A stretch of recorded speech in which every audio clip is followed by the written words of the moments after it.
اور نہیں بھیجا ہم نے کوئی رسول مگر اس لیے کہ اس کی اطاعت کی جائے. رسول اس لیے بھیجے ہیں کہ ان کی فرما برداری ہو اللہ تعالیٰ کی اذن سے. لیکن اس کے باوجود غلطیاں ہو جاتی ہیں تو اللہ تعالیٰ فرمایا اے محبوب اگر یہ لوگ اپنی جانوں پہ ظلم کر بیٹھیں تو پھر تیری چوکھٹ پہ آ جائیں, جاؤ کا تیرے پاس آ جائیں, فاستغفر اللہ تیرے پاس آ کے اللہ سے معافی مانگیں, آئیں تیرے پاس معافی اللہ سے مانگیں, اللہ معاف کر دے گا.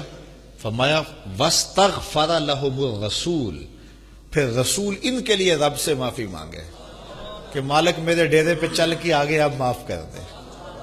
لوجد اللہ توابا رحیما آئے تھے توبہ کرنے کے لیے, اللہ ساتھ رحمت بھی جولی میں ڈال دے گا. کیا میرے نبی کو ساتھ لے آئے ہو, توبہ بھی قبول کی اور رحمت بھی نازل کی. اب حضرت عمر رضی اللہ تعالیٰ عنہ کے پاس وہ مقدمہ لے کے وہ یہودی اور منافق آ گئے تو حضرت عمر رضی اللہ تعالیٰ عنہ نے کہا اپنا مقدمہ سناؤ. تو اس منافق نے کہا یہ ہوا, ساری کہانی سنائی. اب یہودی کی باری آئی, کہا ہاں بھائی تو سنا. اس نے کہا کہ میری صرف ایک بات ہے. کہا کیا؟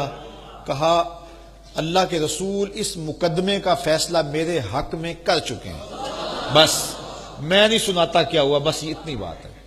حضرت عمر رضی اللہ تعالیٰ عنہ نے اس نام نہاد کلمہ گو سے کہا یہ سچ کہہ رہے, حضور نے اس کا فیصلہ کر دیا ہے اس کے حق میں؟ جی ہاں, لیکن میں حضور آپ سے کروانے آیا ہوں. کہا پھر رکو ابھی کرتا ہوں. آپ اندر گئے, جب واپس آئے تو ہاتھ میں تلوار تھی. تو حضرت عمر نے اس منافق کی گردن کاٹتے ہوئے تاریخ ساز لفظ کہے ہا کازا اقدی لمن لم یرد بقضاء اللہ و رسولہ, جو اللہ اور اس کے رسول کے فیصلے کو نہیں مانتا عمر کی تلوار اس کا فیصلہ ایسے ہی کرتی ہے, اس کی گردن کاٹ کے رکھ دی. یہی تو ممتاز قادری نے کیا تھا. آج وہ شہید ہو گیا لیکن سرخرو ہو گیا, وہ کامیاب ہو گیا, کامران ہو گیا. جس دھج سے کوئی مقتل میں گیا وہ شان سلامت رہتی ہے, اس جان کی کچھ پرواہ ہی نہیں, یہ جان تو آنی جانی ہے. تو وہ مارا گیا.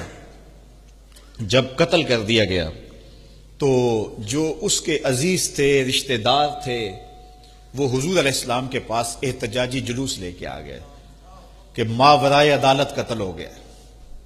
عمر نے ماورائے عدالت قتل کر دیا. تو حضور علیہ السلام نے فرمایا عمر کو بھی تو بلاؤ, پوچھتے ہیں ماجرا کیا ہوا. تو حضرت عمر رضی اللہ تعالیٰ عنہ کو بلایا گیا.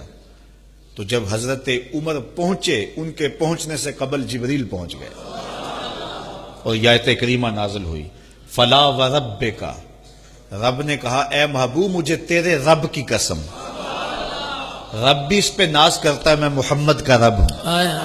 کہا مجھے تیرے رب کی قسم. یہ تو کہتے ہیں کہ ایک کلمہ گو کو, ایک مسلمان کو مار دیا. مجھے تیرے رب کی قسم اتنی دیر تک کوئی شخص مومن ہو ہی نہیں سکتا حتیٰ یحکموک فیما شجر بینہم, یہاں تک کہ حاکم بنائیں آپ کو ہر اس جھگڑے میں جو ان کے درمیان پھوٹ پڑا. جب تک اپنے مقدمات میں تجھے حاکم نہ مان لے, محبوب تیرے رب کی قسم اتنی دیر تک کوئی مومن ہی نہیں ہو سکتا. ثم لا یجدوا فی انفسہم حرجا مما قضیت, اور پھر جو تو فیصلہ کر دے, یہ نہیں کہ صرف قبول کر لیں بلکہ دل میں بھی کوئی کجی محسوس نہ کریں, اسے دل و جان سے قبول کریں.